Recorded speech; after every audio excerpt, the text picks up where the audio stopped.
Hello, Premier. A very good morning to you. Good morning, Vijay. Thank you for taking the time to speak with us this morning. Yes, I'm really appreciating the opportunity to talk to you and your listeners to give an update on where the province is at with COVID-19 and how we plan to proceed in the weeks ahead. Yeah, and this is a very important week where you'll be presenting the British Columbia plan for opening up the economy on Wednesday. But before that, you've said yourself that opening up businesses is only useful if that is accompanied by public confidence in personal well-being. What strategies, other than everything done so far, do you plan to use to give people that confidence? Well, firstly, today, Dr. Bonnie Henry and Minister Dix will be outlining the latest modeling data that we have on the spread of the disease here in British Columbia. And when you look at the numbers, the growth has been focused largely on single sources, like there have been a number of poultry facilities that have had outbreaks, the Mission Federal Corrections Institution out in the Valley. And, of course, early on we had outbreaks in continuing care or long-term care facilities. But in the broader public, the transmission has been very low, and Dr. Henry will talk about that. And that gives, I think, confidence to British Columbians that together we have listened to Dr. Henry. We've taken that advice. We've looked at what's happened in other parts of the world, most graphically, of course, Northern Italy, New York State, and New York City. And British Columbians rallied together by being separate to protect themselves, their families, and I think we'll be able to give a high degree of confidence to people after today's information from Dr. Henry and the plan we have to slowly phase in a restart of those elements of the economy that were closed down. I think the public will take comfort from that, but they'll be cautious. Vijay, you're absolutely right, and I know that there's a level of fear and concern, particularly in northern, rural, and remote communities. But in Northern Health, which stretches from Quesnel in the middle of British Columbia all the way to the Yukon border, we've only had 49 cases, and the vast majority of those have been resolved. So I think that British Columbians can take comfort from that information. Dr. Henry will lay that out today, and then I will be making formal announcements following our cabinet meeting on Wednesday. And Premier, testing in the province has improved certainly during the past few weeks, but it's still fairly below the national average. What more is being done on that front? Well, Dr. Henry is a world-renowned epidemiologist, and she has been directing the medical side of our response very capably based on the results. We, as you remember, were one of the first jurisdictions in North America to identify this as an issue in our community, and we've been taking steps ever since. At the front end, the first number of weeks, we had tested more people in British Columbia than the entire United States. And that, of course, has now shifted.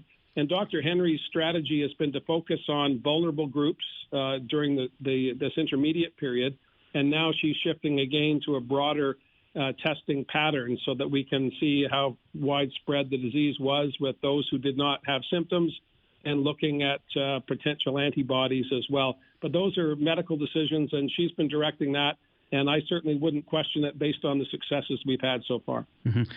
Premier, are you open to the use of contact tracing smartphone apps as a part of the exit strategy from the restrictions? I'm concerned about that for a variety of reasons. I have talked to information technology providers, companies that provide these services with their smart technologies, and they assure me that privacy would be paramount and they have ways to protect individuals' privacy. But at this point, we have sufficient data based on the number of cases, some 2,200, 2,300 cases in British Columbia.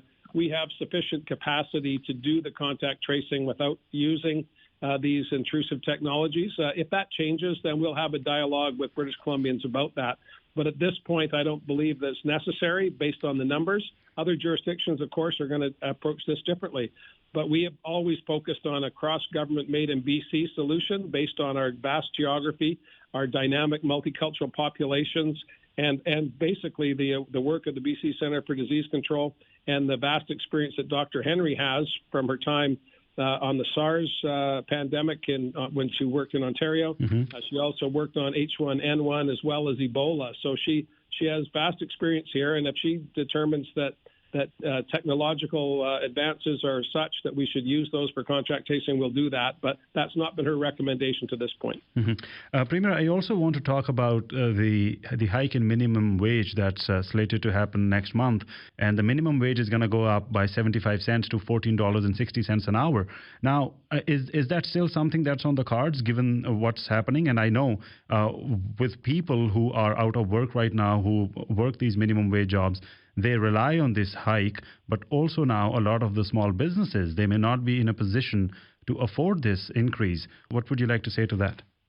Well, it is, of course, a complicated question. In normal course of events, our plan was to phase in the increases in the minimum wage to get to $15 over the life of our government. And we're now, it's 3 years since the last election, and we are on track to get to $15 an hour by 2021. And we're going to stay the course, Vijay. There will be businesses that will be adversely affected by that. But I think on balance, that's the least of their worries. These are modest pay increases for the least paid workers in our community.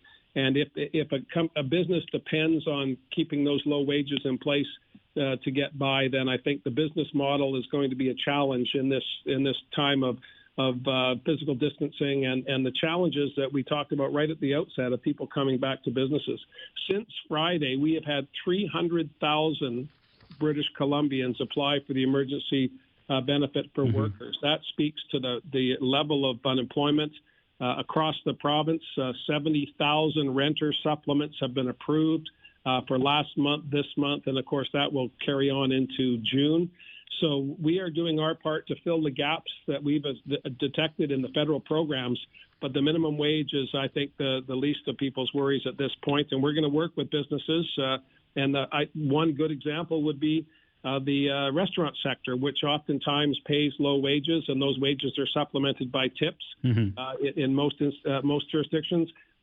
We're going to have to find ways to open up our restaurants so that we can have people come and enjoy a meal, but doing it in a safe manner. We're going to have people working there. And I think that when we've seen the grocery sector, for example, rather than worry about cutting wages, they've increased wages for grocery workers so that they will come to work during a pandemic. So the wage question is always a challenging one.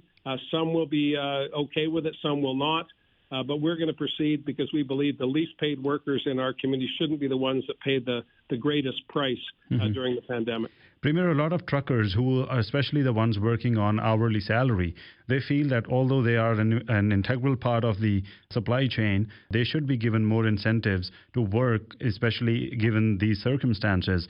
Is there something on the cards to help not just the truckers, but also other people who are working in essential services to give them some sort of a top-up or to give them a greater financial incentive?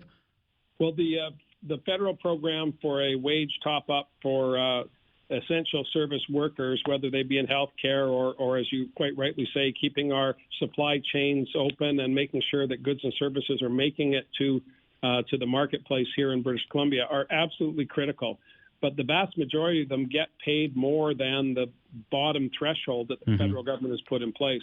So Minister Carol James is working with the federal finance minister to see if we can recreate that program in British Columbia to meet the needs of those who are getting a higher wage than has been prescribed by the federal government, but certainly are also working overtime, working harder than they have before, at risk to themselves and their families.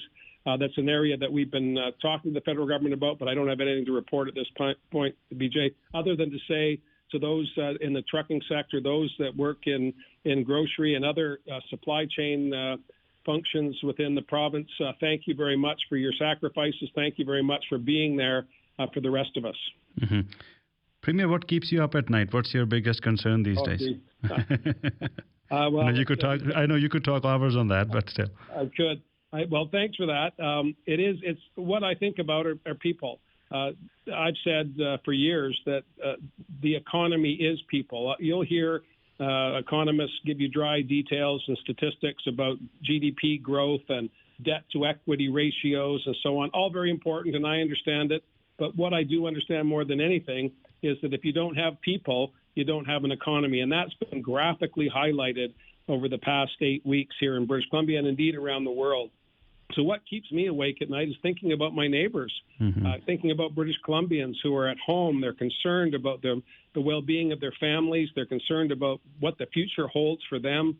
If they have parents in continuing care facilities, they're very concerned about their well-being.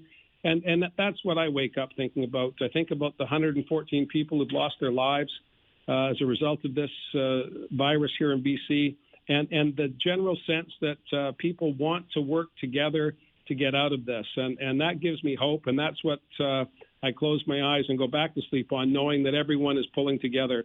But in those moments when I'm starting awake, and I did 3 times this last night, I think about Wednesday and how we start to slowly phase in a return to what will be the new normal here in British Columbia. How will people react? How many businesses will be able to get going again? How many will not? And so the hard work is ahead of us, Vijay. As much as it's been very challenging for British Columbians over the past 2 months, the next 2 months will be equally challenging. And there will be those that don't make it. And we're going to have to find ways to have new company startups, new opportunities for training for workers. There's a whole bunch of work that's been going on in government for the past 2 months focused on how do we take the 300,000 workers who applied for benefits, how do we make sure we get them back into the workforce as quickly as possible? Premier, I do want to say one thing that, in colleges, universities, especially in business studies, they teach about delegation of authority and responsibilities and how that is important to the smooth functioning of an organization. And there are some places where delegation is only symbolic but not practical. But the way I think you have handled this entire pandemic situation, and you've let the experts and the people who are responsible for various departments do their jobs, I think you've set a very good example of what delegation of authority and responsibility looks like. Well, thank you, Vijay. And that's been a deliberate approach by me. That's how I grew up as a youngster playing team sports. I know the value of everyone working together. You always give the ball. If in a cricket way, you give the ball to your pace man when you want to get a wicket, and you don't go in and bowl yourself. You get the best person you have for the job, and you put them in play. And I'm very blessed, and the people of BC, to have such capable people as Dr. Henry, Adrian Dix, who's been my friend for 30 years. If I was to construct a health minister to oversee a pandemic, I would create Adrian Dix.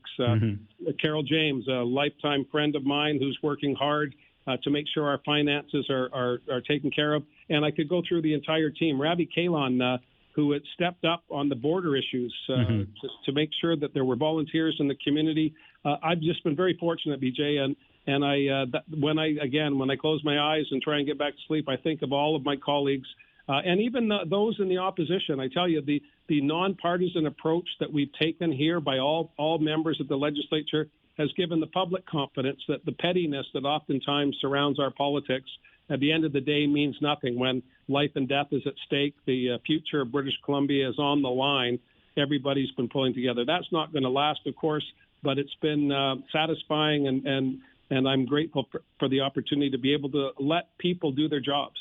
Premier, thank you so much for your time this morning. I know that you've got a very busy schedule, but thank you for taking the time to speak with us. And we'll look forward to the announcement on Wednesday when you release the model for opening up BC's economy. Thanks, BJ, and I look forward to being on the show again. Yes, we do look forward to welcoming you again. And once the restrictions are over, welcome you and speak to you face-to-face from the studio. In studio, my goodness, I haven't been out of my office in what seems like forever. I look forward to that. Thank you, Premier. Thanks a lot. Bye now.